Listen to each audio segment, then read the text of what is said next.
Hey there, I'm Tony DeCopel. This is the Uplift. We got a great show for you, great cast of characters as well. Among them, these, a crossing guard known not only for keeping people safe, but turning the street into a stage, her stage. Also a duo that is known around their Pennsylvania community for their father and son-like relationship, even though they're not even the same species. Plus, a lightning strike survivor who is using his second chance at life to help others make the most out of their own second chances. I'm Tony DeCopel. This is The Uplift, the show that lifts you up for at least the next 30 minutes, you and me as well. And this is where we're going to begin with a mother who told, well, she got devastating news when her daughter got into a car accident, but she did not give up after being told her daughter might not make it because of that car accident. And now she is glad she stayed by her side. Here's Steve Hartman. For Peggy Means of Dowagiac, Michigan, Mother's Day was just another X on the calendar. Just another day without her daughter. In 2017, Jennifer was critically injured in a car crash. She was 35. On life support? Yeah. And did the doctor tell you she wasn't going to make it? He said that she's not going to wake up, And of course I collapsed, It was terrible. Her only daughter in a coma with virtually no chance of ever coming out of it. Hindsight. And yet, Peggy refused to let doctors pull the plug. Did you question your decision at any point? No. Not after year 1? No. Year 2, 3, 4, 5? Never. I just couldn't let her go. Yeah. One by one, Jennifer's friends stopped visiting. Even her husband moved on with his life. And yet, almost every day, her mom was there to comfort and care, and always talking to her, as if Jennifer could actually understand, which of course she couldn't. Until she could. It started with a laugh.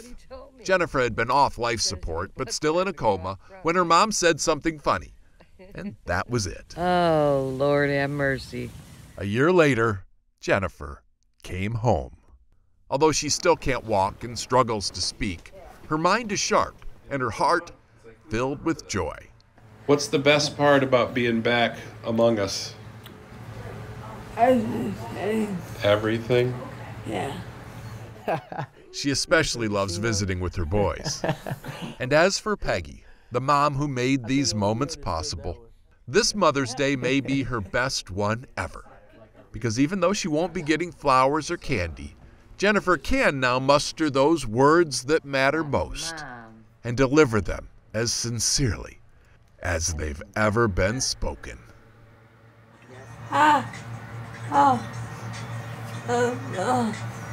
You love your mom. Yeah. Steve Hartman, on the road in Dowagiac, Michigan. Coming up, another story of resilience. A wedding dress designer lost the right to her own name, how she fought back to reclaim her brand and get her dreams back.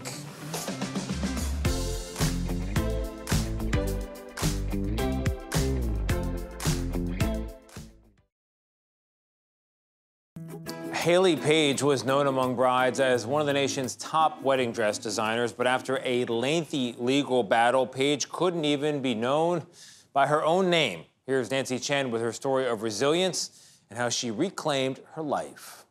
Today, this seems particularly poignant. So, what is your name?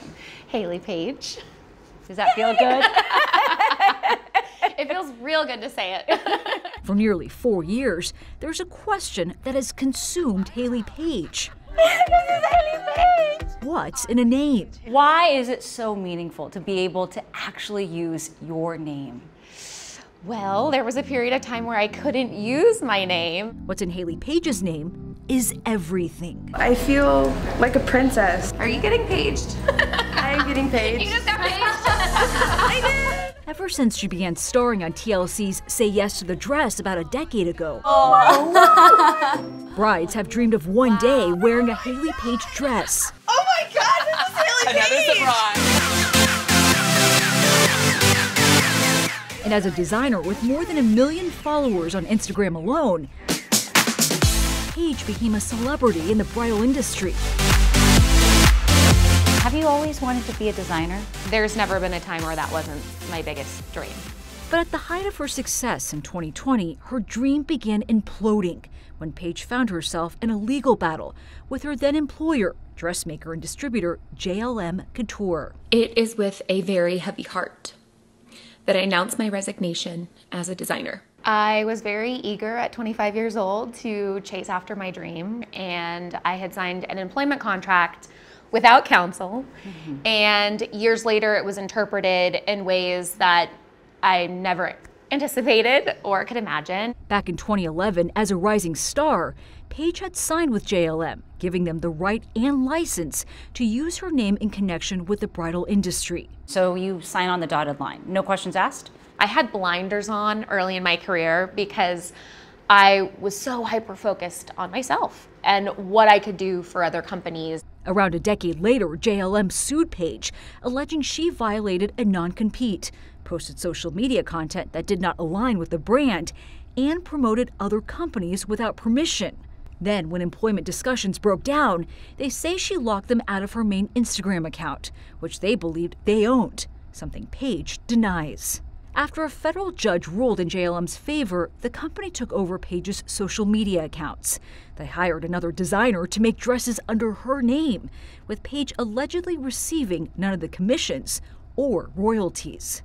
I could not use my birth name in any business or commerce or even to publicly identify. And I was also being restricted under a non-compete, which meant I couldn't practice the trade I had dedicated my whole life and education to. These were a real outlet for you. Absolutely. Shoes felt like a product that carries you places. As her legal battle played out, Paige decided it was time to take a fresh step into shoe design. With her new company, she is Cheval. What does cheval mean? Cheval is the French word for horse, and I studied French couture. It was something I could step into and be energized about. But Paige still hoped to one day get back to her first love, wedding dress design. Then, after years of appeals, came a new court ruling. I've recently been awarded back my personal Instagram, TikTok, and Pinterest accounts. In May, a New York federal court returned Paige's social media accounts, agreeing JLM failed to prove it owned them. My case has likely set positive legal precedent and case law for anyone and everyone who uses social media both personally and professionally. What was your reaction? I immediately put on my favorite song and started dancing around the house. There is this song by the Beach Boys, and it's called Make It Big. And there's actually a lyric where it says to see your name in lights and see your name spelled right. The court, however, also said Paige's non-compete was still valid, so she reached a settlement agreement with JLM, agreeing to pay the company a little over $260,000. As a result, she was released from all of her obligations and got her name back.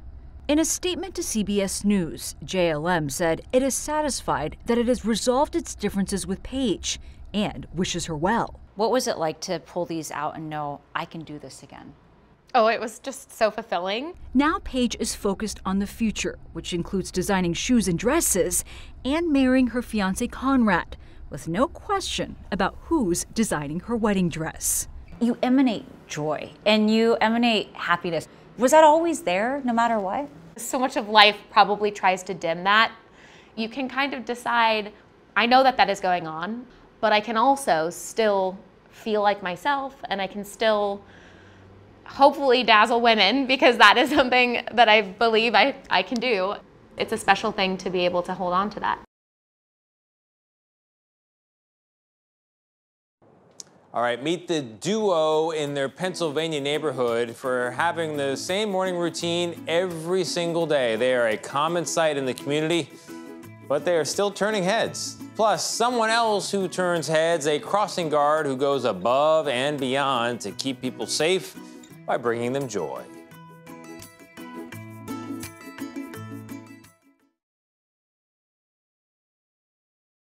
We now introduce you to a dynamic duo known in the neighborhood for their daily coffee runs. They do it together. They are like father and son, but they are not even the same species. Here's Madeline Wright with more. A 28-year-old cockatoo on the back of a pickup truck is a rare sight in most places, but not here in Delaware County, Pennsylvania. Tiki's here every day. Every day he's here. Every time I pull up, he greets me with a... Meet Tiki's owner, 84-year-old Bill Wasson.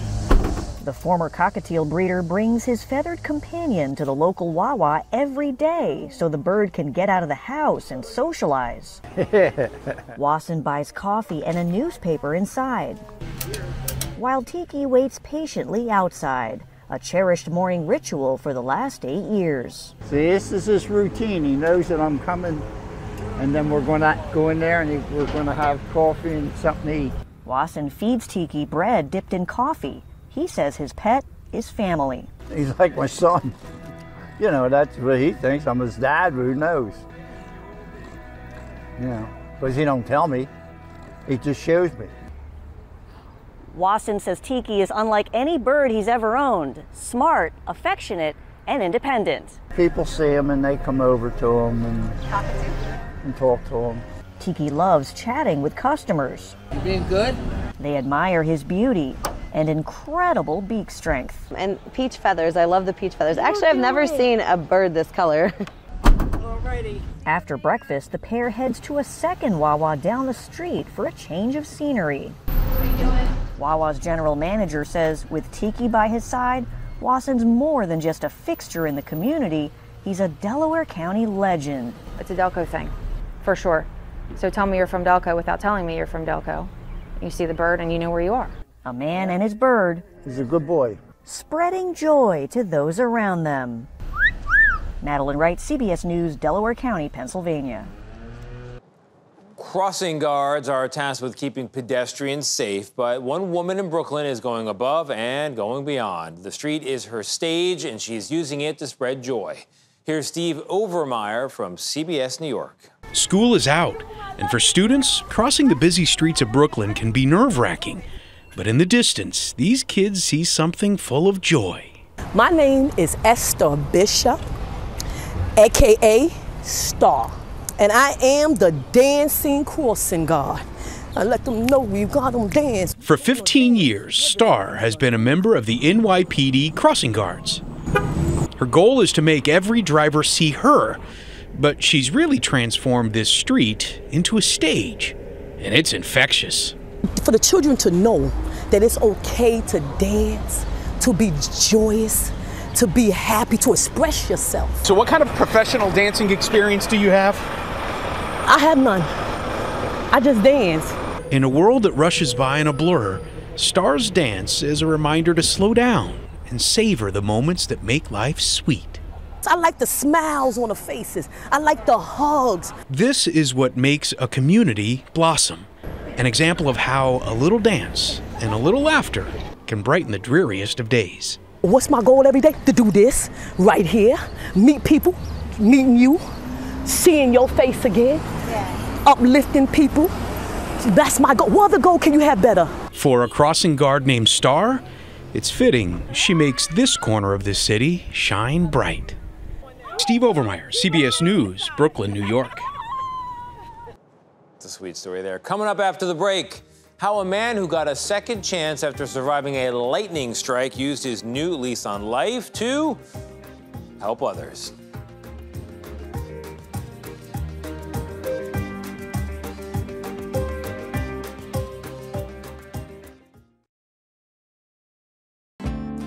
David Begnaud spoke with a man who survived a lightning strike but came out of it in critical condition, and his ordeal taught him an important lesson about second chances. Right across the way there is where the lightning incident happened. Richard Rogers was sleeping in a hunting cabin with a friend and his friend's 2 boys when a lightning bolt sliced through the roof and set him on fire. Your heart stopped? It did. What do you remember about what woke you up? I didn't wake up.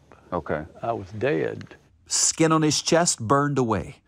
No longer was he a fit 41-year-old man. November 11th, 1995. He chronicled what happened in his diary. It began when the 14-year-old boy in the cabin did CPR on his lifeless body. So while he's doing it, I'm out of body watching him. Oh, you remember seeing him do it? Yeah, it was very calm too. I was going through this bright tunnel and it was really cool. The treacherous terrain, made worse by the storm, prevented a helicopter rescue crew from reaching him. It's miraculous that they got out with me in that truck. Trees are falling across the road. It took 2 hours to get him to a burn center in Chattanooga, Tennessee. The next day, November 12th, 1995, at Erlanger Burn Unit in critical condition, taking morphine for extensive pain and burns. Then, one of his sons asked him this question. Dad, are you going to die? Wait a minute. I don't like the way that question sounds. I sat up in the bed and I prayed. And my prayer was, if you will let me live, I don't want to live for me.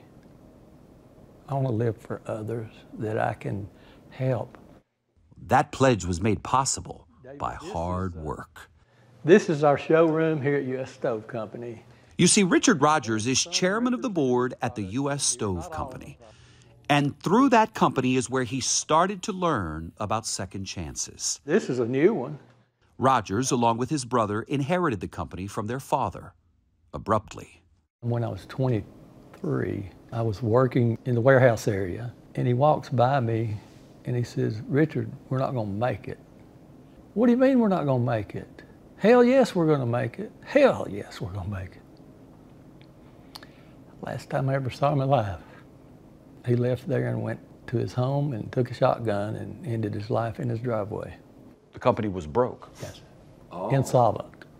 Broke and insolvent. Yeah, we should have declared bankruptcy, but we did not, and we would not. We wanted to pay everybody back everything we owed them. So you brought the company back? Yes. So our theme here of rising again comes again. It is, yep. So a successful company is what allows him to give others support. And it's been the fuel that's driven him to places like this neat row of new homes in Chattanooga called Launchpad. Hey, how you doing? Scotty Bowman built these homes for women who are trying to beat drug addiction and trying to relearn how to live as she did. Amanda's been with us since May. Hi, Amanda. What Richard likes about his and my story is that they correlate so closely together because we've both been given a second chance at life. Him through death-defying electricity strike, and me through death-defying cocaine addiction. As important as the money he gave you, is it the vote of confidence that he gave you too? Oh yeah, it's amazing. You know, for a long time, Richard Rogers gave money to help people anonymously. But then last year, he established a foundation aptly called Just One More to pass on second chance opportunities to people publicly. This past May 18th, we gave away $120,000 to applicants from 17 states. Among them, Staff Sergeant Alfred Perkins in Louisiana. We've decided we want to fund 100% of your request. Sir, you got... Oh my God, I got chills right now. The staff sergeant is empowering others to be grant writers. In Utah, there's Tasoa Mulitalo. We're going to grant you 100% of what you've asked for. I really have no words to say, but thank you. He's helping to pay her college tuition so she can study social work and learn how to counsel other Samoan women who, like her, have been sexually abused. Thank you. I haven't forgotten where I came from. I have to tell you that being around him, we realized his appreciation of second chances is infectious. But Richard Rogers had to give himself a second chance first. To overcome what he was up against after that lightning strike left him for dead. What did the doctors tell you about how lucky you were? The doctors told me I would never walk again. And so I proved them wrong too. How long was it after the lightning strike that you were able to resume your normal life, your new normal? 2 to 3 years. Today, at 69, he is impaired. Holy moly. Wow. Yes, the scars are still there. His balance isn't the best, and his hearing isn't either. But his resolve to beat back obstacles is undeterred. What excites me is giving to someone that is going to enable themselves to give to others and basically pass it along. Oh. They laid down the back seat. And if you go back to the very first gift he ever made, it went to these men. Jason and Brandon, those two, I paid their college tuition, and that got the ball rolling. Yeah. You know who Jason and Brandon are? They are the two boys who were in that burning cabin with him, who helped to save his life all those years ago. David Begnaud, CBS News.